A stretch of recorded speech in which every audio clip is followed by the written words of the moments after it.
কি কস্তানু এত কষ্ট কইরা একটা বই লিখলাম, মনে করছিলাম যে এই বইটা বিক্রি কইরা বড় লোক হয়ে যাম, কিন্তু একটা সাবরি কন্টেন্ট ক্রিয়েটর তো আইতাছে না যে তাদের কাছে এই বইটা বেচবাম। হ্যাঁ উস্তাদ। लेकिन एक सेकंड উস্তাদ আচ্ছা আসতে দে। বাবা হ্যাঁ বল। বাবা আমি তো অনেক দিন ধরে ভিডিও করতেছি, কিন্তু আমার একটা ভিডিও ভাইরাল হইতেছে না। উস্তাদ আইসে বইটা চালান। তাহলে শোন, আমার কাছে একটা বই আছে, এই বইটার মূল্য হচ্ছে 1000 টাকা। এই বইতে ভিডিও করলে তোর ভিডিও বিলিয়ন বিলিয়ন ভিউ হয়ে যাবো, ইনশাল্লাহ ভাইরাল হয়ে যাবো গা। বাবা এই বইটা আমার লাগবেই, যে কোনো মূল্যেই হোক এই বইটা আমার লাগবেই, টাকা পয়সা কোনো ব্যাপার না বাবা। আরে এত ব্যস্ত হয়েছিস কেন?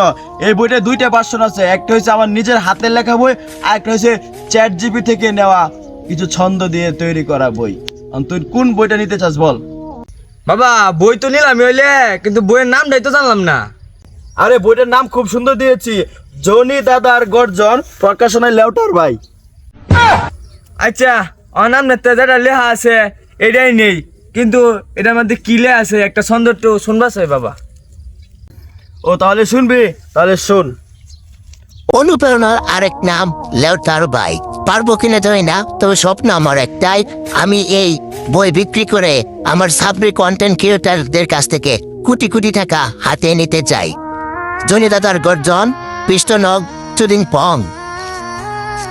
এই নে বই, আর টাকাটা? আচ্ছা বাবা টাকা আমি হোয়াটসঅ্যাপে মাইরা দেন নে। আচ্ছা ঠিক আছে, যা। 把好我是不需要休息，没有谁一样能有你，你不用光明的交代。